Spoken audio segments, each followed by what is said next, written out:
Hello good people, কি অবস্থা সবার? আশা করি সবাই ভালো আছো, সুস্থ আছো।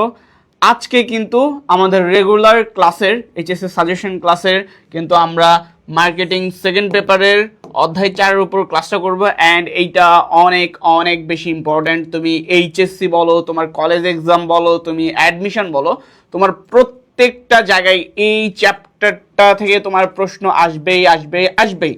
সো আমি ক্লাসের শুরুতে তোমাদের সবাইকে স্বাগত জানাচ্ছি এবং আমি কিছুক্ষণ সময় নেব, তোমরা যেন সবাই দ্রুত জয়েন হয়ে যেতে পারো। তোমরা তোমাদের ফ্রেন্ডদেরকে মেনশন করে দিতে পারো এবং ক্লাসটা শেয়ার করে দিতে পারো। অ্যান্ড আমিও ক্লাসটা একটু আমাদের পেইড ব্যাচগুলোতে শেয়ার করে দিই, তোমরা তোমাদের কলেজের গ্রুপ বা তোমাদের প্রোফাইলে শেয়ার করে রাখতে পারো। ওকেই, সো আমি একটু ক্লাসটা শেয়ার করে দিব, তোমরাও শেয়ার করে দাও এবং ফ্রেন্ডদেরকে মেনশন করে দাও। অ্যান্ড আজকের ক্লাসটা কিন্তু চমৎকার হতে যাচ্ছে, বিকজ আমরা কি আজকে যে ইম্পর্টেন্ট টপিকটা নিয়ে পড়বো, এইটা কিন্তু আমাদের কি এইচএসসি টু অ্যাডমিশন প্রত্যেকটা জায়গায় আমাদের জন্য ইম্পর্টেন্ট। ওকে, সো সবাই একটু দ্রুত জয়েন করে ফেলো এবং ফ্রেন্ডদেরকে মেনশন দিয়ে ফেলো, বিকজ আমরা কি করব, একদম সরাসরি পড়ায় চলে যাব। ওকে ওকে, সো সবাই একটু দ্রুত জয়েন হব।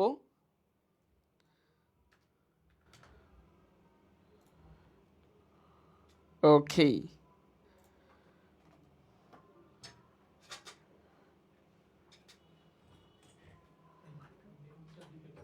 আশা করি এভরিথিং ক্লিয়ার, তোমরা সব কিছু ক্লিয়ারলি বুঝতে পারছো, দেখতে পাচ্ছ। ওকে, অ্যান্ড তোমরা বলে ফেলো তোমাদের সবার কি এক্সাম শেষ হয়েছে? তোমরা যারা স্পেশালি 26 ব্যাচ যারা, তাদের কি টেস্ট এক্সাম সবার কলেজে শেষ কিনা? হ্যাঁ, অনেকের কলেজে আগে এক্সাম হয়ে গিয়েছিল, আবার অনেকের হচ্ছে যে জানুয়ারিতে শুরু হয়েছে। হ্যাঁ, সো অনেকের হয়তো বা এখনও শেষ নাও হতে পারে। সো তোমরা একটু বলো যে তোমাদের সবার এক্সাম শেষ কিনা। আশা করি সবার এক্সাম শেষ হয়ে যাওয়ার কথা। সো যদি টেস্ট এক্সাম শেষ হয়ে যায়, এখন তোমাদের পুরো দমে পড়তে হবে, বিকজ ইউজুয়ালি যেটা হয়, পরীক্ষা থাকলে আমাদের টেনশনটা থাকে যে আমাদের পরীক্ষাতে যেভাবে হোক পাশ করতে হবে। হ্যাঁ, নিজের নলেজ গ্যাদার করার জন্য বা ভালো প্রিপারেশন নেওয়ার জন্য ওইভাবে পড়াশোনায় সময় দিতে পারি না। বাট একটা এক্সাম দেওয়ার পর আমরা আমাদের ভুল ত্রুটিগুলো বুঝতে পারি যে কোথায় দুর্বলতা আছে, ওই সাবজেক্টের উপর আমরা একটু বেশি ফোকাস করে পড়তে পারি। সো তোমরা যারা 26 বা 27 ব্যাচ আছো, সবার জন্য কিন্তু এই সময়টা খুবই ক্রুশাল, খুবই ইম্পর্টেন্ট। ওকে, তো সবাই একটু দ্রুত জয়েন করবে। এখন আমি সরাসরি একদম পড়ায় চলে যাব। ওকে ওকে, সো তোমরা দেখতেই পাচ্ছ যে বাজার বিভক্তিকরণ ও বিপণন মিশ্রণ, এর আগে হচ্ছে কি আমরা অধ্যায় 3 পর্যন্ত শেষ করেছি মার্কেটিং সেকেন্ড পেপারের।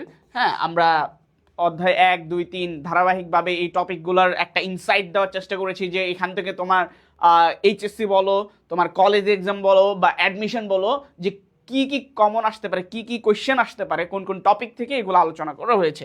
সো আজকেও আমরা সেমভাবেই এই টপিক থেকে আলোচনা করব। সো বাজার বিভক্তিকরণের কথা যদি মাথায় আসে, তাহলে প্রথমে আসবে কি বাজার কি জিনিস, তাই না?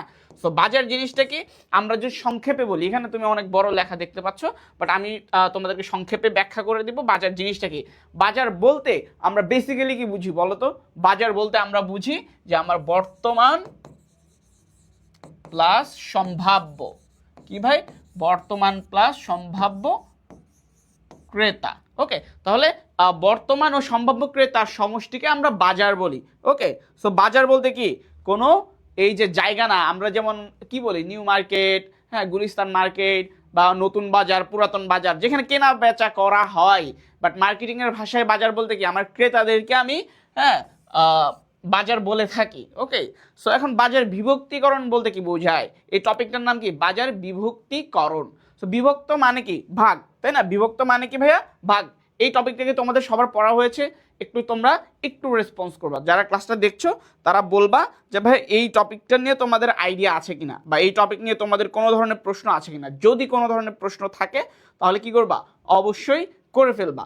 সো বাজার বিভক্ত, যে কোনো কিছু বিভক্ত বলতে কি ভাগ করাকে বোঝায়। তো ভাগ আমরা কিসের ভিত্তিতে করব? তো এই বাজার বিভক্তিকরণ বলতে বেসিক্যালি বোঝায় আমার যে কাস্টমাররা আছে তাদের বিভিন্ন বৈশিষ্ট্যের ভিত্তিতে তাদেরকে আমরা বিভিন্ন ক্যাটাগরিতে ভাগ করব। লাইক ধরো আমরা বলতে পারি আমি কি বিক্রি করি, লাইক জামা বিক্রি করি। সো আমি যদি জামা বিক্রি করি, তাহলে আমি কাস্টমারদেরকে এই দুইটা ক্যাটাগরিতে ভাগ করতে পারি, একটা হচ্ছে নারী কাস্টমার, একটা হচ্ছে পুরুষ কাস্টমার। সো আমি তাদেরকে কি লিঙ্গের ভিত্তিতে ভাগ করলাম। আবার কখন আমি এটা ভাগ করতে পারি যে আমার প্রোডাক্টের প্রাইস অনেক বেশি হবে, সো আমি ধনী কাস্টমারদেরকে টার্গেট করব না গরিব কাস্টমার যাদের টাকা পয়সা একটু কম, লো রেঞ্জের প্রোডাক্ট। হ্যাঁ, এরপরে আমি কি করতে পারি এলাকা ভিত্তিক, যে নোয়াখালীদের জন্য একরকম, বরিশালীদের জন্য একরকম, কারণ এক একজনের কালচারাল, হ্যাঁ, ভ্যারিয়েশন এক এক রকম, তাই না? সো তারা এক একজন এক এক রকমের জিনিস পছন্দ করে, তাদের বৈশিষ্ট্য আলাদা, এলাকা ভিত্তিক বৈশিষ্ট্য হতে পারে।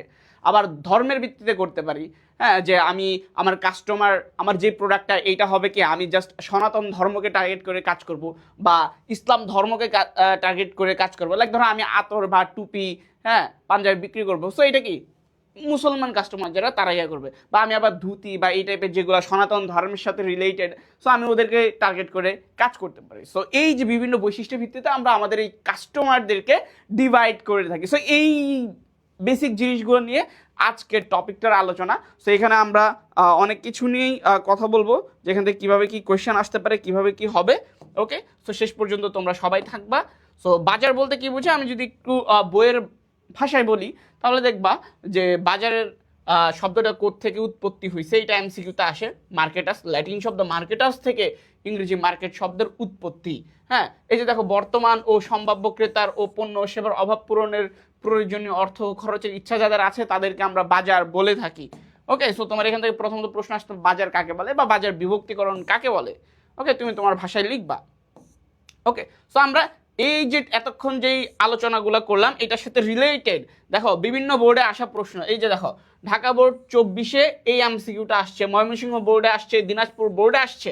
হ্যাঁ, সো এই কোশ্চেনটা কিন্তু বারবার বারবার অনেকবার রিপিট হচ্ছে। এমসিকিউটা কি? সমগ্র বাজারকে ক্ষুদ্র ক্ষুদ্র অংশে ভাগ করাকে কি বলে, তাই না? তোমার মাথায় তো একটা প্রশ্ন কাজ করছে, তাই না, যে ভাইয়া বাজার বিভক্তিকরণ কি জিনিস, তাই না? বাজার বিভক্তিকরণ কি জিনিস? সো বাজার বিভক্তিকরণ জিনিসটা কি বলো? তোমরা এইটার আনসার করলে তোমরা কি পেয়ে যাবা? তোমার এই মনের প্রশ্নের উত্তরটা তুমি পেয়ে যাবা। সো বাজারকে, সমগ্র বাজার, হ্যাঁ, সমগ্র বাজারকে ক্ষুদ্র ক্ষুদ্র অংশে ভাগ করে আমরা কি বলি ভাইয়া? বাজার বিভক্তিকরণ। কি বলি? বাজার বিভক্তিকরণ। ওকে,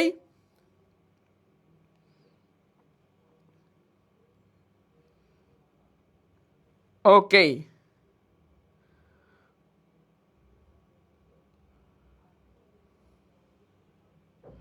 আচ্ছা।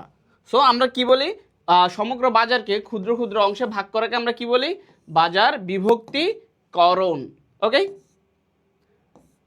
এবার আসো বাজার কি। সো বাজার কি ভাই আমি একদম শুরুতে আলোচনা করছি, এবং এই কোশ্চেনটাও কতটা ইম্পর্টেন্ট তোমরা একটু দেখো, যেটা Mymensingh board, Rajshahi board, Sylhet board, এই যে তোমাদের ইমিডিয়েট ব্যাচ, অর্থাৎ 26 ইমিডিয়েট ব্যাচ মানে এইচএসসি 25-এ এই কোশ্চেনটা আসছে। সো এই কোশ্চেনটা তোমাদের জন্য কিন্তু অনেক অনেক বেশি ইম্পর্টেন্ট। ওকে, এইটা তোমার ক নাম্বারের সৃজনশীলের ক নাম্বারের প্রশ্ন আসে, বাজার কি বা বাজার কাকে বলে। সো আমি শুরুতে আলোচনা করলাম যে কি, দেখো, বর্তমান ও সম্ভাব্য ক্রেতার সমষ্টি কি? সমষ্টি, বা তুমি এই সমষ্টি অথবা সেট একই কথা। সেট বলতে কি বোঝায়? একত্রে। হ্যাঁ, সো আমার বর্তমান ও সম্ভাব্য ক্রেতাদেরকে আমরা একত্রে কি বলি ভাইয়া? কি বলি? বাজার বলি। ওকে,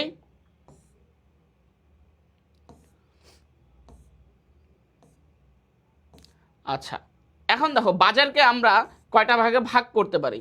বাজারকে আমরা প্রধানত কি ভাই? প্রধানত কয়টা ভাগে ভাগ করতে পারি? প্রধানত দুইটা ভাগে ভাগ করতে পারি। কয়টা ভাইয়া? দুইটা। ওকে, বাজারকে আমরা প্রধানত কি করতে পারি? দুইটা ভাগে ভাগ করতে পারি। কি কি? একটা হচ্ছে ভোক্তা বাজার আর একটা হচ্ছে শিল্প বাজার। কি ভাইয়া? ভোক্তা বাজার, একটা হচ্ছে শিল্প বাজার। কারণ ভোক্তা বাজার কি বা কারা, হ্যাঁ, কাদেরকে আমরা ভোক্তা বাজার বলবো। ওকে, সো ভোক্তা বাজার আমরা তাদেরকেই বলবো যারা নিজেরা নিজেরা ভোগ, হ্যাঁ, বা ব্যবহার করার উদ্দেশ্যে বা জন্য পণ্য কিনে। হ্যাঁ, ব্যবহার করার জন্য পণ্য কেনে। ওকে, তাহলে কি, যারা নিজেরা বা ধরো নিজের ফ্যামিলি, নিজেরা বা নিজে, হ্যাঁ, বা তার ফ্যামিলি, হ্যাঁ, তার ফ্যামিলি ফ্যামিলিও অ্যাড করে দিতে পারো, তাহলে তোমার কনফিউশন থাকবে না। ওকে, যারা নিজেরা বা তার ফ্যামিলির জন্য পণ্য কিনে, যেটা তারা নিজেরা ব্যবহার করবে, তাই তাদেরকে আমরা কি বলি, ভোক্তা বাজার। তাহলে তোমার মনে প্রশ্ন ভাইয়া, তাহলে শিল্প বাজার কি? শিল্প বাজার কারা? যারা হচ্ছে কি, তাহলে কি এখানে কি হবে, যারা এই পণ্য কি নিজেরা ব্যবহার করার জন্য না, তাহলে কি জন্য, তারা হচ্ছে কি, যারা পণ্য পণ্য কি করবে, পুনরায় বিক্রয় বা পুনঃ উৎপাদন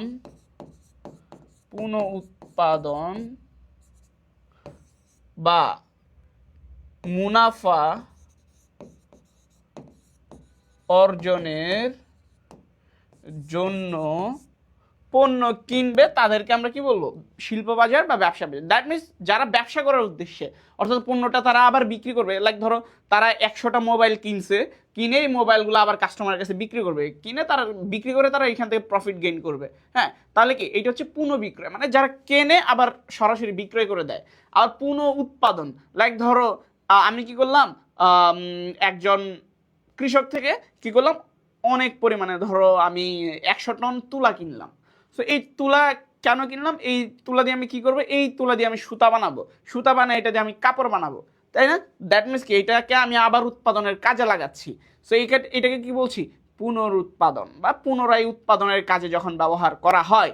ওকে, সো ওরা কি করবে, এরা নিজেরা ব্যবহার করে ফেলবে না, হ্যাঁ, তারা কি করবে, তারা এটা পুনরায় বিক্রি করে মুনাফা অর্জন করতে চাইবে বা পুনরুৎপাদন করে মুনাফা অর্জন করতে চাইবে। এখন দেখো, ব্যবসায় বাজার বা শিল্প বাজারের কয়েকটা ক্যাটাগরি আছে। সো কাদেরকে আমরা শিল্প বাজার, ব্যবসায় বাজার বলি? সো ব্যবসা বাজারের প্রকারভেদ, প্রাতিষ্ঠানিক বাজার আছে, সরকারি বাজার আছে, পুনঃবিক্রেতার বাজার আছে, উৎপাদকের বাজার আছে। সো পুনঃবিক্রেতার বাজার কারা, যারা পুনরায় বিক্রি করে। সাধারণত পুনরায় বিক্রি কারা করে, এই ধরো আমরা এদেরকে কি বলি, পাইকারি ব্যবসায়ী আর কি খুচরা ব্যবসায়ী। সাধারণত এরা, এরপর আরো আছে ডিলার, এজেন্ট, ডিস্ট্রিবিউটর, এরা আছে খুচরা ব্যবসায়ী। ওকে, সো দেখো এই পাইকারি ব্যবসায়ী কারা, পাইকারি ব্যবসায়ী হচ্ছে তারা যারা কি করে, মানে অনেক পরিমাণে পণ্য একসাথে কেনে, হ্যাঁ, কিনে কি করে, তারা আবার অল্প একটু মানে বেশি অ্যামাউন্টে খুচরা ব্যবসায়ীদের কাছে বিক্রি করে দেয়। আর খুচরা ব্যবসায়ীরা কি করে, কাস্টমারের কাছে সরাসরি বিক্রি করে। দ্যাট মিনস এই খুচরা ব্যবসায়ী কেনে পাইকার থেকে, কেন কিনে, সে আবার এটা বিক্রি করার জন্য, এই জন্য এদেরকে বলছে পুনঃ বিক্রেতা। পাইকার কেন কেনে, পাইকার ধরো যে একটু অনেক বেশি পরিমাণে একজন উৎপাদক থেকে কিনে ফেলে, সে কেন কেনে, এই খুচরা ব্যবসায়ীদের কাছে বিক্রি করার জন্য। সো এখানে কি হচ্ছে, তাদের কাজটা হচ্ছে পুনরায় বিক্রি করা। প্রাতিষ্ঠানিক বাজার কারা, প্রাতিষ্ঠানিক বাজার বিভিন্ন প্রতিষ্ঠান, হ্যাঁ, অলাভজনক প্রতিষ্ঠান যারা, হ্যাঁ, ধরো স্কুল, কলেজ, মাদ্রাসা, হ্যাঁ, তারা কি করে, এই ধরনের যারা কি বলে, অলাভজনক ব্যবসায়ী প্রতিষ্ঠান যেগুলো আছে, হ্যাঁ, ব্যবসা করে ঠিকই, বাট এটাকে কি বলে, অব্যবসায়ী প্রতিষ্ঠান নামে আমরা চিনে থাকি। এরপর সরকারি বাজার মানে কি, সরকারি বিভিন্ন প্রতিষ্ঠান যারা পণ্য কেনা বেচা করে, ঠিক আছে।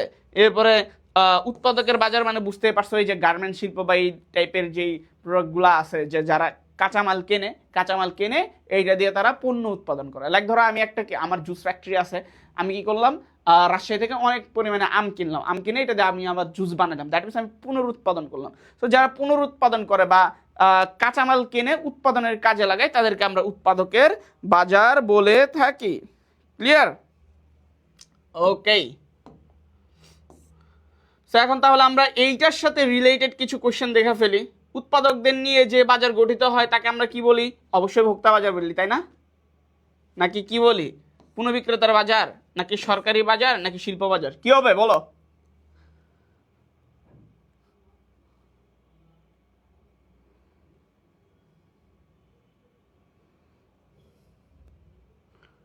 ওকে, বলো সবাই।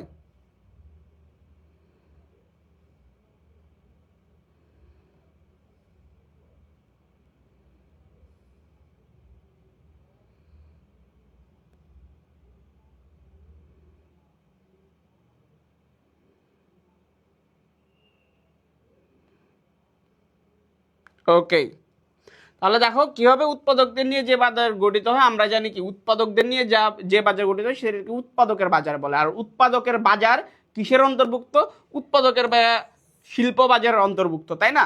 সো যারা পাইকারি ব্যবসায়ী বা খুচরা ব্যবসায়ী তাদেরকে নিয়ে পণ্য বিক্রেতার বাজার, আর সরকারি বিভিন্ন প্রতিষ্ঠান নিয়ে সরকারি বাজার, আর ভোক্তা বাজার তো ক্রেতাদেরকে নিয়ে গঠিত হয়।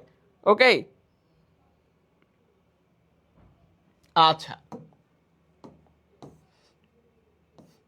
সো অ্যান্ড ইয়েস, তোমরা যারা এইচএসসি 26 ব্যাচ টেস্ট পরীক্ষা যে কোনো মতে পাশ করছো, তোমাদের ভালো প্রিপারেশন নাই, হ্যাঁ, বা যারা হচ্ছে কি যাদের প্রিপারেশনটাকে আরও একদম আপ টু দ্য মার্ক নিয়ে যেতে চাও, তাদের জন্য কিন্তু আমাদের এই ফাইনাল রিভিশন ব্যাচ, এটা টেস্ট পরবর্তী এই ব্যাচে যা করানো হবে সেখানে তোমাদের টপিক ভিত্তিক প্রত্যেকটা বিষয়ের অ্যানালাইসিস, আমাদের আর্কাইভ ক্লাস থাকবে, এবং তোমাদের এই যে টেস্ট হলো সব প্রশ্ন তুমি পারোনি, বা বিভিন্ন কলেজে আসা প্রশ্নগুলো তোমার প্র্যাকটিস করা হয়নি, বা হচ্ছে কি বোর্ডের কোয়েশ্চেনগুলো তোমার প্র্যাকটিস করা হয়নি। সো এখানে আমরা তোমাদের বোর্ডের সবগুলো কোয়েশ্চেন, ইম্পর্টেন্ট যে কোয়েশ্চেনগুলো অ্যানালাইসিস করে বিভিন্ন কলেজে আসা সেরা সেরা কলেজের কোয়েশ্চেনগুলো আমরা অ্যানালাইসিস করে তোমাদেরকে এখানে সলভ করিয়ে দিব। সেহেতু তোমার প্রিপারেশন একদম 100% ক্লিয়ার হয়ে যাবে। ওকে, সো তোমরা কি করবা, দ্রুত এনরোল করে ফেলবা। অ্যান্ড ইয়েস, তোমরা অনেকে বলছিল যে ভাইয়া, অনেকেই আছে যে কি যারা কি করবে, যে অ্যাডমিশন নিয়ে ভাবছে যে ভাই আমার এখন টেস্ট পরীক্ষার মানে এইচএসসির জন্য মোটামুটি প্রিপারেশন আছে, আমি এখন টেস্টের জন্য টেস্টে ভালো প্রিপারেশন নিয়েছি, সো এইচএসসিতে ভালো হবে, আমি এখন ভার্সিটির জন্য প্রিপারেশন নিতে চাই, তাদের জন্য কিন্তু কি আমাদের এই প্রি অ্যাডমিশন, যেখানে তোমার কি এইচএসসির পাশাপাশি অ্যাডমিশনের টাচটাও দিয়ে দেওয়া হবে। সো তোমরা বিস্তারিত জানার জন্য আমাদের পেজে নক দিবা বা ওয়েবসাইট ভিজিট করবে। অ্যান্ড ইয়েস, এইচএসসি 27 ব্যাচের জন্যও আমাদের মিশন এ প্লাস কোর্স তো চলছেই, এখানে তোমাদের ফুল সিলেবাসের প্রিপারেশন নেওয়ানো হবে। ওকেই, আচ্ছা, এবার আসো ভোক্তাবাজার বিভক্তিকরণের ভিত্তি। এই চ্যাপ্টারের যদি তোমাকে বলা হয় যে ভাই আমি কিচ্ছু পড়বো না, শুধু একটা জিনিস পড়তে চাই, একটা অংশ পড়তে চাই, তাহলে এই চ্যাপ্টার থেকে তুমি কি পড়বা? অবভিয়াসলি সেটা হচ্ছে কি ভোক্তাবাজার বিভক্তিকরণের ভিত্তি। কি ভাই? ভোক্তাবাজার বিভক্তিকরণের ভিত্তি। এখান থেকে কোথাও থেকে প্রশ্ন যদি নাও আসে, এই টপিকটা থেকে তোমার প্রশ্ন আসবেই। সো ভোক্তা বাজারকে আমরা কয়টা ক্যাটাগরিতে ভাগ করতে পারি বলো তো? ভোক্তা বাজারকে আমরা কয়টা ক্যাটাগরিতে ভাগ করতে পারি ভাইয়া? ভোক্তা বাজারকে আমরা কি মানে কয়টা বৈশিষ্ট্যের ভিত্তিতে ভাগ করতে পারি? এক হচ্ছে কি ভৌগোলিক বিভক্তিকরণ, মানে আমরা ভোক্তা বাজার যখন ভাগ করব আমরা ভৌগোলিক দিকটা চিন্তা করতে পারি। ভৌগোলিক বলতে কি আমাদের অবস্থানগত দিক, হ্যাঁ। সো এখানে কি হয়, এই যে দেখো আমি কোথায় আছি, দ্যাট মিনস আমার দেশের ভিত্তিতে, লাইক ইউরোপ, আমেরিকা, হ্যাঁ, এরপরে কি এশিয়া, এভাবে। বা ধরো আমরা কি করতে পারি, ধরো একটা দেশের মধ্যেই যদি আমি ভাগ করি, হ্যাঁ, ধরো শহরের ভিত্তিতে, লাইক নোয়াখালী মানুষের কালচার একরকম, চিটাগাংয়ের কালচার একরকম, রংপুরের রাজশাহীর কালচার একরকম। ওকে, ক্লিয়ার? সো এখানে কি হবে যে আমি বললাম যে আমি এমন একটা প্রোডাক্ট নিয়ে কাজ করব, হ্যাঁ, যেটা কি আমি লাইক নোয়াখালীর মানুষের জন্য, ঠিক আছে, নোয়াখালীর মানুষদের জন্য আমি একরকম প্যাটার্নের জিনিস দিতে পারি। লাইক ধরো আমি কি করছি, একটা কন্টেন্ট বানাচ্ছি, হ্যাঁ, লাইক আমি তোমাকে একটা রিয়েল লাইফ এক্সাম্পল দিই। এক্সাম্পলটা কীরকম হবে, সাপোজ ধরো, হ্যাঁ, ধরো আমি এটা এইচএসসি 26-এর জন্য, হ্যাঁ, এখন ধরো আমি নোয়াখালী স্টুডেন্টদের জন্য বানাচ্ছি, তো আমি কি করব, আমি তাদের ভাষায় বলবো, এরই তোরা যদি বেগুন বালা করতে চাস তাহলে কিরবি, তাড়াতাড়ি এই কোর্সি ক্ষেত্রে ভর্তি হয়ে যাবি। তো আমি যখন ওদের ভাষায় বলবো এটা বেশি এঙ্গেজিং হবে, তাই না? সো ওদের জন্য যখন আমি কিছু করব তখন তারা কিন্তু এটাকে একসেপ্ট করবে। ওকে, সো হেতেরা কিরবো, যদি হেতেগো ভাষায় কই তাহলে হেতেরা কিরবো, হেতেরা ইগা দেখি তাড়াতাড়ি এনরোল করিয়া লাগবো।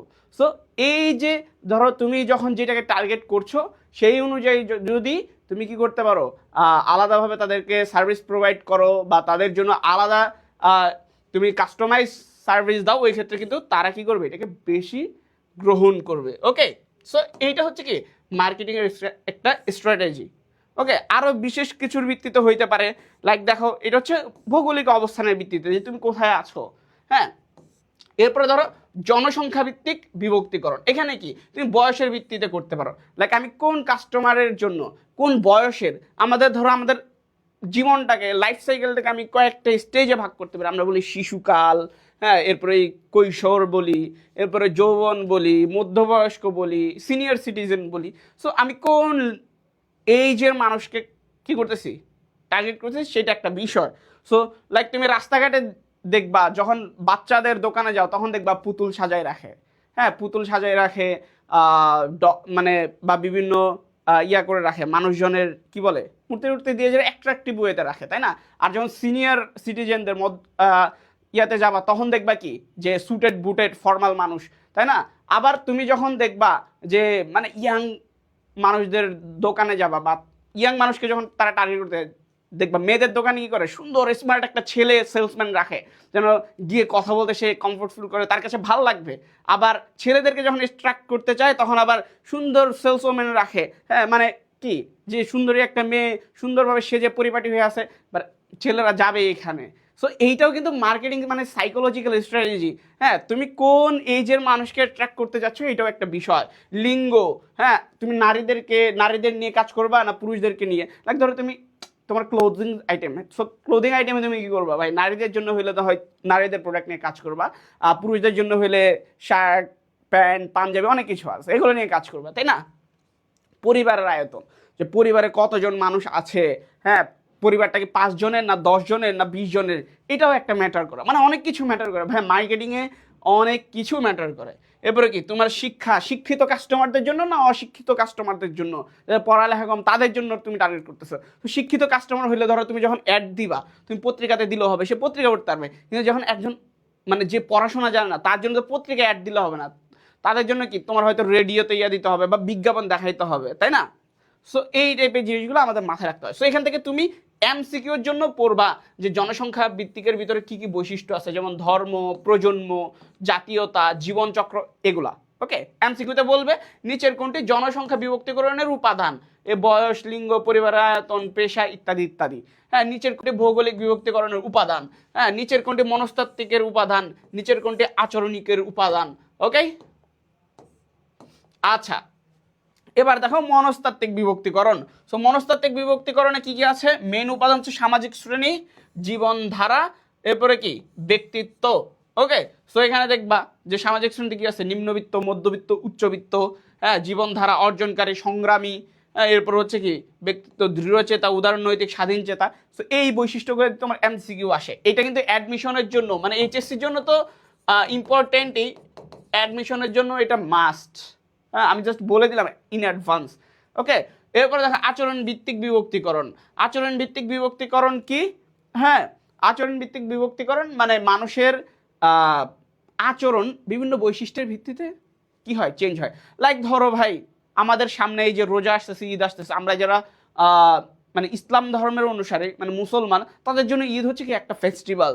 সো ওই সময় আমাদের মন মানসিকতায় থাকে ভালো, কেনাকাটা করি, তাই না? আবার যারা এই যে কিছুদিন আগে পূজা গেল, সনাতন ধর্মের যারা আছে তাদের কাছে তাদের ওইটা হচ্ছে কি ফেস্টিভ্যাল, পূজা, তাদের ওই সময় মন মেজাজ খুব ভালো থাকে, কেনাকাটা করে খুব, তাই না? তো তুমি যখন কোনো উপলক্ষকে টার্গেট করবা, হ্যাঁ যে আমি এই উপলক্ষকে টার্গেট করি, আমি পয়লা বৈশাখকে টার্গেট করে আমি প্রোডাক্ট আনবো, আমি ঈদকে টার্গেট করে প্রোডাক্ট আনবো, আমি শীতকে টার্গেট করে, এই যে সিজন বা কোনো উপলক্ষকে টার্গেট করবা, তখন এটা কি আচরণ ভিত্তিক বিভক্তিকরণের মধ্যে পড়বে। একটা প্রোডাক্ট কতটুকু উপহার করতেছে, ব্যবহারকারীর অবস্থা কি, হ্যাঁ ব্যবহারের হার, সে কি কম ব্যবহার করে না বেশি ব্যবহার করে তোমার প্রোডাক্টটা, যে আমার থেকে বেশি বেশি কেনে তার জন্য আমি একটু ডিসকাউন্ট বেশি দিব। হ্যাঁ, যে যেমন কি মুস্তাসিম মাহাদি বলতেছে ভাইয়া একটু ফি বেশি হয়ে যায় বা তোমার ডিসকাউন্ট লাগবে, তুমি পেজে নক দাও, পেজে নক দিয়ে বলো ভাই আমাকে একটু ডিসকাউন্ট লাগবে, আমি তো আপনাদের এই ব্যাচে আসি বা ওই ব্যাচে আসি, বা ভাই আমি এটা করতে চাই। হ্যাঁ, তো তুমি বলো না, পেজে নক দাও, ঠিক আছে? এরপরে কি বিশ্বস্ততার হাল। বিশ্বস্ততার হাল জিনিসটা কি? লাইক ধরো আমি জাস্ট একটা এক্সাম্পল দিই। বিশ্বস্ততার হাল জিনিসটা হচ্ছে যে একজন কাস্টমার শুধু তোমার থেকে প্রোডাক্ট কেনে নাকি মানে যখন যার থেকে পারে তার থেকেই কেনে, মানে লয়ালটি জিনিসটা। ওই যে আমরা বলি না লাইক গার্লফ্রেন্ড বয়ফ্রেন্ডের ক্ষেত্রে মানে এখন তো এটা হয়ে গেছে যে বলে ও লয়াল বয়ফ্রেন্ড, ও লয়াল গার্লফ্রেন্ড, মানে এই বিষয়গুলো থাকে যে কি যে তোমার প্রতি কি শুধু তোমাকেই তোমার ক্ষেত্রেই সে আবদ্ধ, সে হচ্ছে কি লয়াল। সো কাস্টমারদেরও এরকম লয়াল, হ্যাঁ এবং এই লয়াল ছাড়া এরকম অবস্থা আছে। লাইক ধরো ধরো তুমি কি এসএসসিতে ছিলা, তুমি এইচএসসিতে আসো, তুমি কয়দিন পরে অ্যাডমিশন দিবা, তাই না? সো ধরো আই এডুকেশন এসএসসির, যদিও আমাদের এসএসসি কোর্স আছে, ধরো তুমি এসএসসিতে আই এডুকেশনে পড়ছো, এরপরে কি তুমি এইচএসসিতেও আই এডুকেশনে পড়ছো, অ্যাডমিশনও আই এডুকেশনে পড়বা, এরকম ডিসিশন নিয়ে রাখছো। দ্যাট মিনস কি তুমি যখনই প্রোডাক্ট কিনো আই এডুকেশন থেকে কিনো, দ্যাট মিনস কি তুমি একদম কোর লয়াল, তুমি হচ্ছে ট্রু ফ্রেন্ড, ঠিক আছে? কি ট্রু ফ্রেন্ড, তুমি পড়ছো না ট্রু ফ্রেন্ড। আর যে কি করে, যে হচ্ছে কি মানে আই যখন এসএসসিতে পড়ছে, এরপরে এইচএসসিতে আরেক জায়গায় পড়ছে, অ্যাডমিশন আরেক জায়গায় পড়ছে, মানে কি সে লয়াল না। তো এই যে বিষয়গুলা, এটা হচ্ছে কি বিশ্বস্ততার হাল। প্রস্তুতির পর্যায়, প্রস্তুতির পর্যায়ে জিনিসটা কি, মানে একটা প্রোডাক্ট কেনার জন্য মানুষের তো অনেকগুলা স্টেজ পার হইতে হয়, তাই না? যে আমি একটা কি প্রোডাক্ট লাগবে এটা আগে বাইর করতে হয় যে আমার কি লাগবে, এরপরে প্রোডাক্টটা আমি কোথায় কোথায় পাবো। হ্যাঁ, ধরো যে তোমার এইচএসসি ভাই টেস্টের পরের জন্য, তোমার টেস্টের পর এখন প্রিপারেশন নেওয়া লাগবে, তুমি দেখবা যে কারা কারা কোর্স বিক্রি করতেছে, অনেক প্ল্যাটফর্ম দেখবে, এরপরে তুমি এগুলোর মধ্যে যাচাই বাছাই করবা যে ভাই এডুকেশন তো অনেক ভালো সার্ভিস দিবে, তারা টেস্ট পেপার টেপার সলভ করাই দিবে, সো এটা তো খুব ভালো অবস্থা। হ্যাঁ, এরপরে তুমি আগে যারা ভর্তি হয়েছে ওদের থেকে রিভিউ নিলা যে হ্যাঁ সব কিছু ওকে, এডুকেশন তো ফাইন, দেন তুমি কি করলা, এনরোল করলা, এরপরে তোমার কোর্সটা শেষ হইলো, এরপরে কি তুমি একটা তোমার নিজের মধ্যে একটা স্যাটিসফ্যাকশন কাজ করলো, বা যদি খারাপ সার্ভিস হয় তাহলে গালি দিলে একটা। সো এটা হচ্ছে কি অবস্থা প্রস্তুতির পর্যায়ে। পণ্যের প্রতি মনোভাব, মানে তোমার এডুকেশনের প্রতি ব্র্যান্ড ইমেজটা কেমন। লাইক ধরো সিম্পল বাংলা কথা, তুমি যখন আইফোন শোনো, ফোন কেনার সময় আইফোন, দ্যাট মিনস কি তুমি ও যে এটা কি টপ ব্র্যান্ড, ভাই আইফোন মানে তুমি ধৈরাই নাও যে এদের কোনো পাপ টাপ হইতে পারে না, এরা ভালো, এদের কোয়ালিটি বেস্ট, একদম টপ নচ। আর তুমি যখন শোনো আইটেল, তখন তোমার কি মনে হয় যে আরে ভাই ভাঙ্গারি ফোন, তাই না? সো দিস ইজ দ্য পণ্যের প্রতি মনোভাব, ব্র্যান্ড ইমেজ। ওকে, ক্লিয়ার? আচ্ছা, সো এখানে তোমাদের কারো কোনো প্রশ্ন আছে? যদি প্রশ্ন থাকে করতে পারো। হ্যাঁ, অ্যান্ড এইটা অনেক অনেক বেশি ইম্পর্টেন্ট। ওকে, লাইক ধরো এখান থেকে এমসিকিউ কিভাবে আসবে এটা তো বলেই দিলাম, বলবে যে উপলক্ষ এটা ভোক্তা বা যে বিভক্তিকরণের কোন উপাদানের অন্তর্ভুক্ত। ওকে, এরপরে ধরো এখান থেকে সৃজনশীল কিভাবে আসবে। সৃজনশীল আসবে লাইক বলবে যে জনাব করিম মিয়া, হ্যাঁ, এক্স ওয়াই জেড নামে একটা পণ্য নিয়ে আসছে, অ্যান্ড পণ্যটা সে কোন কাস্টমারদের কাছে বিক্রি করবে, হ্যাঁ, সেই বিক্রির ক্ষেত্রে সে চিন্তা করছে যে কি সে নারীদেরকে টার্গেট করছে। হ্যাঁ, সো নারীদের কাছে বিক্রি করার কথা ভাবছে, দ্যাট মিনস কি সে লিঙ্গের ভিত্তিতে ডিসিশনটা নিচ্ছে, দ্যাট মিনস এটা জনসংখ্যা ভিত্তিক বিভক্তিকরণ। এরপরে যদি বলে যে সে রাজশাহী অঞ্চলে বিক্রি করবে, হ্যাঁ, সে কি ধরো বা হচ্ছে কি উত্তরাঞ্চলে শীতের সময় সে কি শীতের জামা কাপড় বিক্রি করতে যায় কারণ ওখানে অনেক বেশি শীত পড়ে, দ্যাট মিনস কি সে ভৌগোলিক অবস্থানের ভিত্তিতে। আবার ধরো যে কি সে বললো কি পহেলা বৈশাখ বা ঈদ বা পূজাকে কেন্দ্র করে নতুন প্রোডাক্ট বাজারে নিয়ে আসছে, তাহলে কি এইটা উপলক্ষ। ওকে, ক্লিয়ার? সো এইটা গেল। এইটা ভাই তোমার এইচএসসি অ্যাডমিশন বোথ, হ্যাঁ বোধ জায়গায় তোমার জন্য এটা কি খুবই ইম্পর্টেন্ট। ওকে, সো আমরা এটার সাথে রিলেটেবল হচ্ছে কি কিছু এমসিকিউ এখন প্র্যাকটিস করব। এর মধ্যে বিপণন মিশ্রণের উপাদান কয়টি? বিপণন মিশ্রণ সেটাকে আমরা কি বলি 4P বলি, আর কি কি বলি মার্কেটিং মিক্স বলি। হ্যাঁ, মার্কেটিং মিক্স। ওকে, সো এখানে কয়টা উপাদান তুমি তো এটা বুঝেই গেছো। মার্কেটিং মিক্সকে আমরা 4P বলি, দ্যাট মিনস এখানে 4টা উপাদান, মানে 4টা পি। কি কি এটা এখন বলবো না, পরে বলবো। 4টা পি কারণ আছে। ওকে, আচ্ছা, এবার দেখো কি যে ব্যক্তিগত বা পারিবারিক প্রয়োজনে যারা পণ্য বা সেবা ক্রয় করে তারা কোন বাজারের সদস্য। আমি শুরুতে বলছিলাম ভাই কেউ যদি কি করে নিজে ব্যবহার করার জন্য বা তার ফ্যামিলির ব্যবহারের জন্য কোনো পণ্য কিনে, সে কি, বা কেউ যদি একটা পণ্য কিনে আবার বিক্রি করে দেওয়ার জন্য, তাহলে সে কি, কেউ যদি কোনো পণ্য কিনে এটা দিয়ে আবার সে অন্য কোনো পণ্য উৎপাদন করবে, তাকে কি বলা হয়, এগুলো ব্যাখ্যা করছি। সো এইটা তোমাদের খুব ভালোভাবে জানার কথা। ওকে,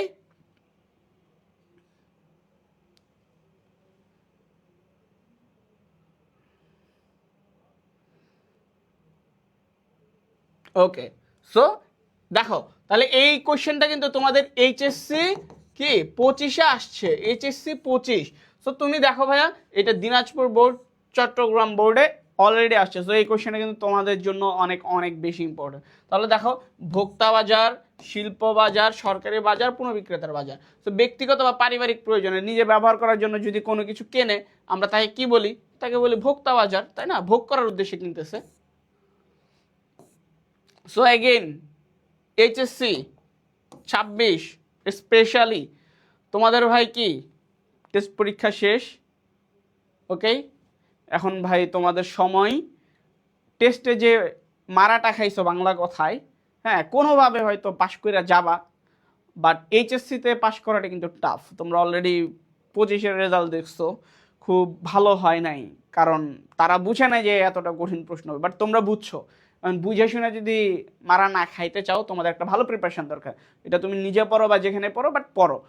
তুমি যদি চাও আইস এডুকেশনের এই যে টেস্ট পেপার সলিউশন ব্যাচ যেটা, হ্যাঁ, এইটাতে এনরোল করতে পারো। এখানে তোমার কি করবে, এই যে দেখো, বোর্ড ও শীর্ষস্থানীয় কলেজের সৃজনশীল ও এমসিকিউ প্রশ্ন সলভ করানো হবে।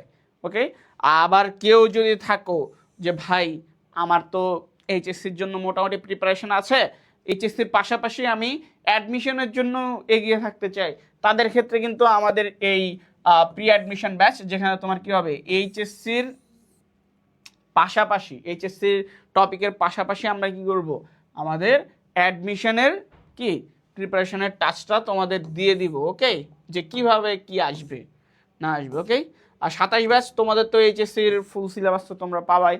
ওকে, এবার আসো কার্যকর বাজার বিভক্তিকরণের বিবেচ্য বিষয়। কার্যকর বাজার বিভক্তিকরণ মানে কি, যে আমরা একটা বাজারকে যে ভাগ করব বলতেছি, এই যে ভৌগোলিক বিভক্তিকরণ, হ্যাঁ, বা হচ্ছে কি আচরণিক বিভক্তিকরণ, এই যে ভাগ করার সময় কি কি বিষয় মাথায় রাখবো, সেটাকে আমরা যা যা বিষয় মাথায় রাখবো সেটাকে আমরা এক কথায় বলি মাজদা। এই মাজদাতে কয়টা উপাদান, 5টা উপাদান। কয়টা ভাই, 5টা। কি কি, এই যে measurable, accessible, substantial, differentiable, actionable.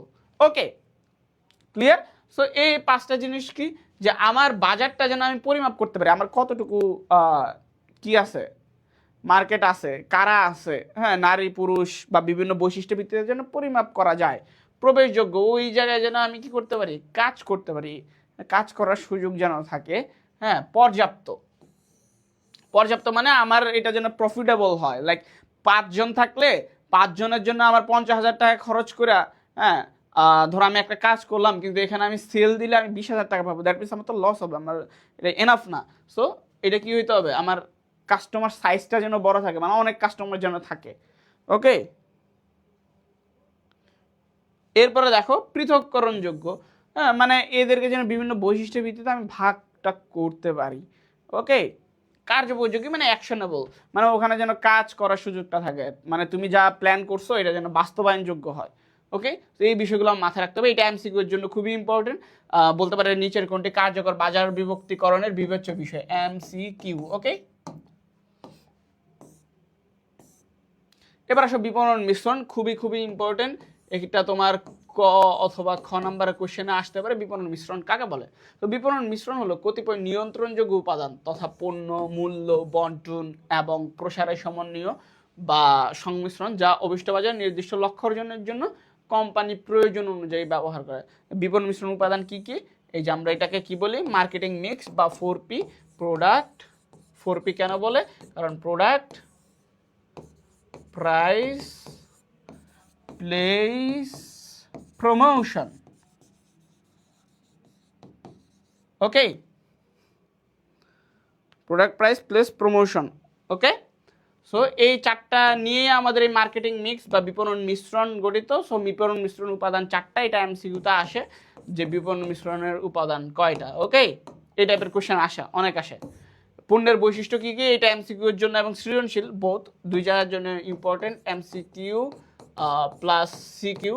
ওকে, এখন তো এই প্রত্যেকটা ধরে ধরে ইন ডিটেলসে, হ্যাঁ, পড়ানো সম্ভব নয় এটা, কারণ তোমাদের একটা ক্লাসে খুব বেশি এখানে সময় পাওয়া যায় না। এটা পেইড ব্যাচ হলে অনেক সময় নিয়ে সুন্দরভাবে পড়ানো যায়। ওকে, আচ্ছা, সো 26 ব্যাচ, আমি আবারও বলতেছি, এইচএসসি 26, তোমরা কিন্তু সাবধান হয়ে যাও। তোমাদের টেস্ট পরীক্ষা শেষ, এখন নাকে তেল দিয়ে ঘুমানো যাবে না। কি করতে হবে, অবভিয়াসলি সময়টাকে কাজে লাগাইতে হবে, নাহলে আবার এইচএসসি পরীক্ষার সময় কিন্তু আবার কান্নাকাটি করা লাগবে। ওকে, এবার দেখো, তো পণ্যের মধ্যে কি কি, পণ্যের বৈচিত্র্য হইতে হবে, কোয়ালিটি বেস্ট হইতে হবে, নকশা দেখলেই যেন এক ঝলকে বলে না, প্রথম দেখায় প্রেমে পড়ে যাওয়ার মতো হইতে হবে, বৈশিষ্ট্য হইতে হবে ভালো, মানে আমার মতো একদম সেরা বৈশিষ্ট্য হইতে হবে, ব্র্যান্ড নেম থাকতে হবে আই এডুকেশনের মতো, হ্যাঁ, মোড়ককরণ, কাভার থাকবে সুন্দর, আফটার সেল সার্ভিস, অন্যান্য বিষয়াদি অনেক অনেক অনেক ভালো হইতে হবে। হ্যাঁ, মূল্য কি থাকবে, মূল্য তালিকা মূল্য, মানে লিখিত মূল্য, গায়ে যেটা লেখা থাকে। ধরো তুমি কোথাও একটা কি কিনতে গেলা, শার্ট বা টি শার্ট কিনতে গেলা, তখন এখানে একটা ট্যাগ লাগানো থাকে যে মূল্য 1,000 টাকা, 5,000 টাকা, এটা হচ্ছে তালিকা মূল্য মানে লিখিত মূল্য, যেটা গায়ে লেখা থাকে। বাট্টা মানে কি ছাড়, মানে ডিসকাউন্ট আর কি। হ্যাঁ, ছাড় মানেও হচ্ছে লিখিত মূল্য থেকে কম মূল্যে। পরিশোধের সময় মানে ওই যে তোমাকে বাকিতে দেওয়া, এরপরে বাকির শর্ত ওই যে 2/10 নিট 30 আমরা পড়ছি না, যে তুমি যদি 10 দিনের ভিতর দাও 2% ছাড় পাবা, আর না হলে 30 দিনের মধ্যে অবশ্যই অবশ্যই তোমাকে ফেরত দিতে হবে অ্যাকাউন্টিংয়ে। তোমরা পড়ছো না ভাইয়ারা? ওকে, এটাই। এবার আসো স্থান। স্থান বা বন্টন মানে তোমার বন্টনটা হইতে হবে কি সহজ, মানে প্রোডাক্ট যেন মানুষের কাছাকাছি থাকে, মানুষ চাইলেই যেন সহজে পাওয়া যায়। ওকে, এরপরে প্রমোশন, বিভিন্ন বিজ্ঞাপন, ব্যক্তিক বিক্রয় বা বিক্রয় প্রসার, জনসংযোগের মাধ্যমে মানুষজনকে জানাইতে হবে প্রোডাক্ট সম্পর্কে। কীরকম জানাইতে হবে? এই যে যেটা বলছিলাম আর কি। হ্যাঁ, যে লাইক ধরো আমাদের এইচএসসি 26 হ্যাঁ এবং 27-এর জন্য যে কোর্স আছে, এটা যদি আমি নাই জানাই তোমাদেরকে, তোমরা কি এনরোল করবা? জানাইতে হবে যে কোনো বইতে, মানুষ যেভাবে একসেপ্ট করবে ওইভাবেই জানাইতে হবে। অ্যান্ড ইয়েস, যেটা বলতেছিলাম যে ভাই আমাদের কি লাগবে, এই যে 4P, হ্যাঁ 4P বা মার্কেটিং মিক্স, এটা বেসিক্যালি মার্কেটিংয়ের প্রাণ। এবং এই 4Pটা, এই 4P কাকে কেন্দ্র করে ঘুরে বলো তো? আমরা এই যে 4টা P বলতেছি না, ধরো P মানে প্রোডাক্ট, প্রাইস, প্লেস, প্রমোশন। এটা কাকে খুশি করার জন্য করা হয়? কাকে ভাই? কাস্টমারকে খুশি করার জন্য। প্রোডাক্টটা অ্যাট্রাকটিভ করতে হবে কার জন্য? কাস্টমার যেন এটাকে অ্যাট্রাকটিভ মনে করে, দেখে পছন্দ করে, মূল্যটা যেন সে দিতে রাজি থাকে, প্রোডাক্টটা যেন কাস্টমারের কাছাকাছি হয়। হ্যাঁ, প্রোডাক্টটা কি কার জন্য বিজ্ঞাপন দিতে হবে? প্রমোশন, কাস্টমার যেন জানে তার প্রবলেমের সলিউশনটা কি। লাইক তুমি ভাই খুঁজতেছো, তুমি এইচএসসি 26 তুমি টেস্টে কোনো মতো জীবন বাঁচায় আসছো, হ্যাঁ হামাগুড়ি দিয়া কি করছো, পার হইছো, ঠিক আছে? সো এখন তোমার কি লাগবে? একটা ফুল প্রিপারেশন লাগবে। তুমি কোথায় পাবা এই ফুল প্রিপারেশন? তুমি জানো না, এটা আমাদের দায়িত্ব তোমাকে জানানো যে ভাই আমাদের কি আছে, টেস্ট পরবর্তী ব্যাচ আছে যেখানে তোমার ওভারঅল ক্লিয়ার হয়ে যাবে।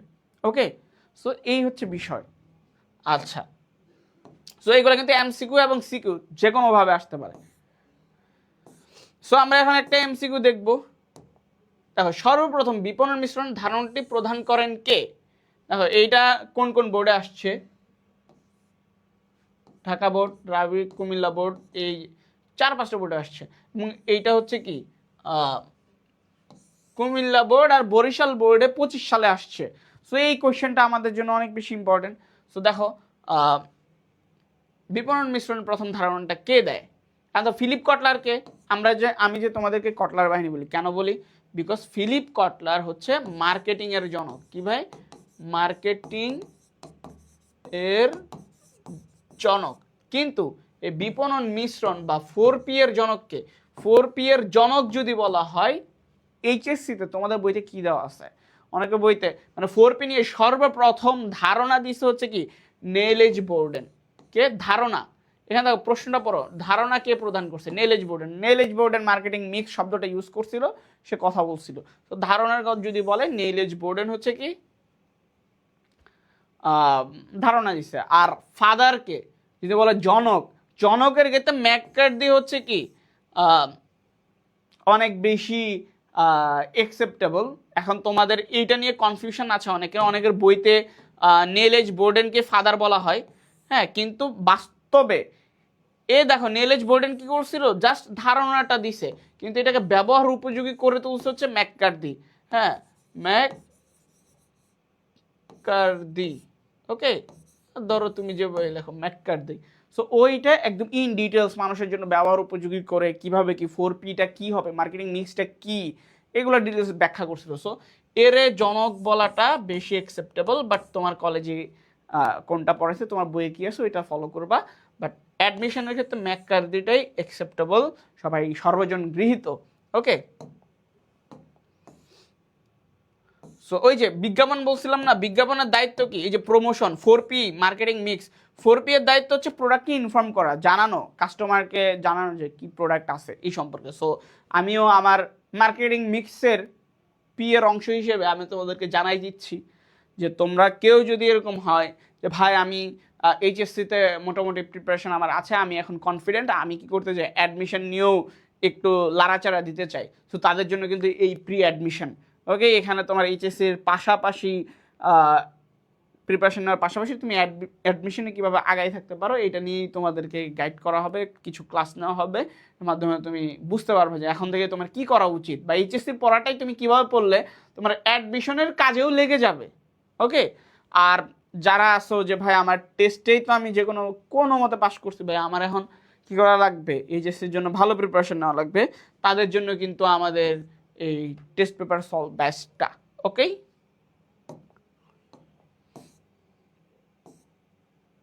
আচ্ছা, এইচএসসি 27-এর জন্য তো বিষয় প্লাস আছেই, এটা বলার কিছু নাই। ওকে, এবার দেখো বিপণন মিশ্রণের ধারাবাহিকতা নির্দেশ করে নিচের কোনটি? প্রথমে আমার কি করতে হবে বলো তো? প্রথমে আমার যেটা করতে হবে পণ্য তৈরি করতে হবে, এরপর কি করতে হবে মূল্য সেট করতে হবে, এরপর কি করতে হবে আমার প্রচারণা করতে হবে, হ্যাঁ, এরপরে কি করতে হবে এটা ওদের কাছে পৌঁছায় দেওয়ার জন্য বন্টন করতে হবে, ওদের হাতে পৌঁছায় দিতে হবে। সো এটা অ্যাকসেপ্টেবল। দেখো এই কোশ্চেনগুলো কতবার আসছে ভাই, দেখো এই যে এটা 25 সালে আসছে, দ্যাট মিনস লাস্ট ইয়ার আসছে। বিপণন মিশ্রণ কেন্দ্রবিন্দুতে কে থাকেন? হ্যাঁ, কে থাকেন?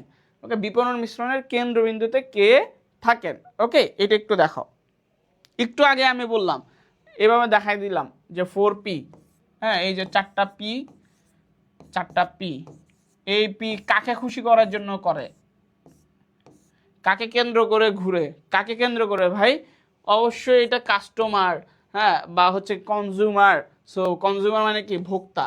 সো বিপণন মিশ্রণের কেন্দ্রবিন্দুতে থাকে কি? ভোক্তা। দেখো এটা কতবার আসছে, Chittagong board 25, Rajshahi board, Sylhet board, Barisal board, হ্যাঁ, এরপর হচ্ছে কুমিল্লা বোর্ড, চট্টগ্রাম বোর্ড 22, 23, 25, 21, 19, 18 সব সালেই এই কোয়েশ্চেনটা আসছে। সো এটা আমার জন্য ইম্পর্টেন্ট।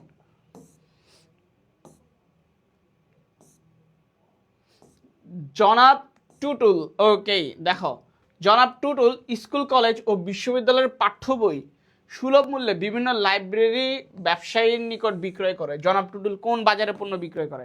সে কি করে? বিভিন্ন দোকানদার মানে লাইব্রেরি যারা আছে তাদের কাছে বই বিক্রি করে। দ্যাট মিনস কি, সে সরাসরি কাস্টমারের কাছে বিক্রি করতেছে না, বিভিন্ন লাইব্রেরির কাছে বিক্রি করতেছে। দ্যাট মিনস এই লাইব্রেরি আবার এগুলা অন্য কারো কাছে বিক্রি করবে। দ্যাট মিনস এটা দ্বারা কি বোঝায় ভাইয়া? এটা দ্বারা অবভিয়াসলি যেটা বুঝায় সেটা কি, এই লাইব্রেরি এরা কি করবে, এই টুটুল থেকে কিনা আবার বিক্রি করবে। এই জন্য আমরা এটা এদের কি বলবো? পুনঃ বিক্রেতা।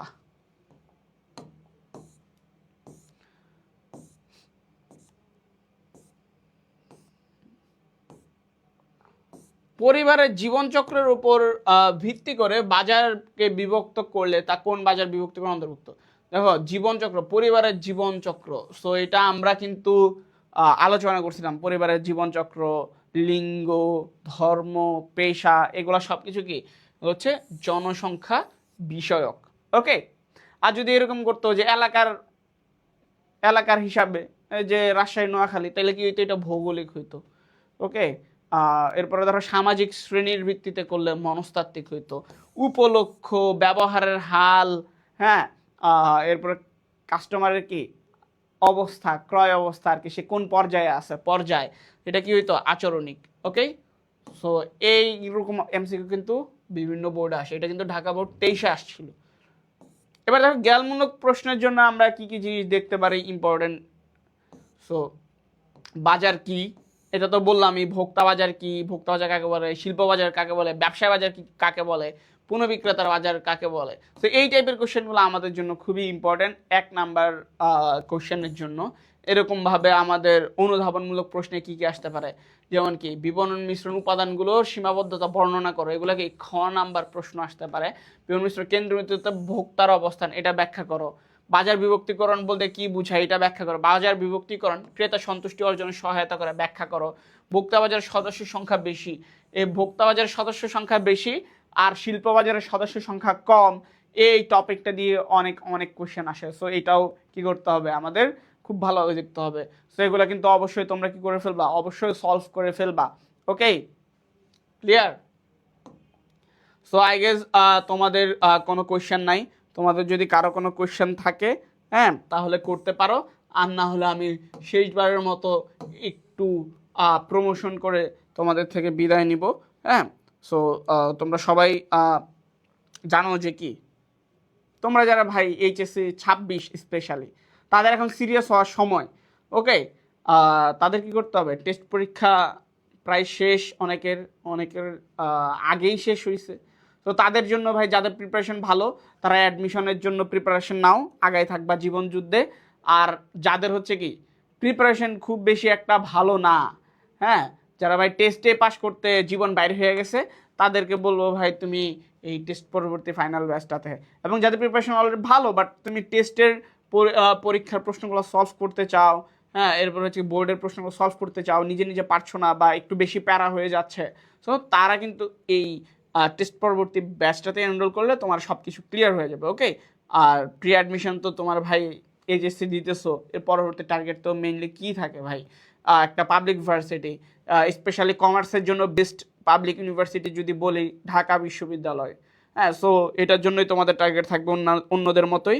সো কী করতে হবে, তোমাদেরও এখন থেকেই ঢাকা বিশ্ববিদ্যালয় নিয়ে একটু কনসার্ন থাকতে হবে। এখন থেকেই তোমার ঢাকা বিশ্ববিদ্যালয়কে টার্গেট করে পড়া শুরু করতে হবে। এতে কি হবে, তোমার জন্য ইজি হবে বিষয়টা। ঢাকা বিশ্ববিদ্যালয়ে তো তোমার দেখবা সিট আছে অলমোস্ট, ধরো তোমার জন্য পিওর সিট বললে ধরো 850 অলমোস্ট। হ্যাঁ, কারণ ওখানেও আবার কোটা বিভাগ পরিবর্তন আছে, 1050টার মধ্যে অনেক কিছু তোমার মাইনাস হয়ে যাবে, থাকবে না। তোমার যদি কোটা না থাকে বা তুমি যদি বিভাগ পরিবর্তনের না হও, তো তোমার জন্য 800 850 সিট থাকবে, পরীক্ষা দিবে 40-50 হাজার। দ্যাট মিনস বুঝতেছো তো, মানে পার সিটে কত পরীক্ষার্থী। তো তুমি যদি এখন থেকে সচেতন না হও, তোমার জন্য একটু টাফ হয়ে যাবে। হ্যাঁ, অ্যাডমিশন হচ্ছে কি জিরো সাম গেম, মানে একজন জিতলে আরেকজন জিতবে না, মানে কেউ যদি একটা সিট পায় আরেকজন পাবে না, এটাই স্বাভাবিক। ওকে, সো সবার জন্য অনেক অনেক শুভকামনা, সবাইকে শুভকামনা জানাতে জানাতে আবারও বলতে চাই 27 ব্যাচ, হ্যাঁ, তোমাদেরকেও কিন্তু আমরা ভুলি নাই। তোমাদের জন্য কিন্তু আমাদের মিশন A+ এইচএসসির জন্য তোমাদের ফুল সিলেবাস আমরা কভার করাই দিব। ওকে, সো তোমরা এই মিশন A+ এনরোল করে ফেলতে পারো। সো সবার জন্য অনেক অনেক শুভকামনা, সবাই ভালো থাকবে, সুস্থ থাকবা, তোমাদের জন্য অনেক অনেক দোয়া রইল। আল্লাহ হাফেজ।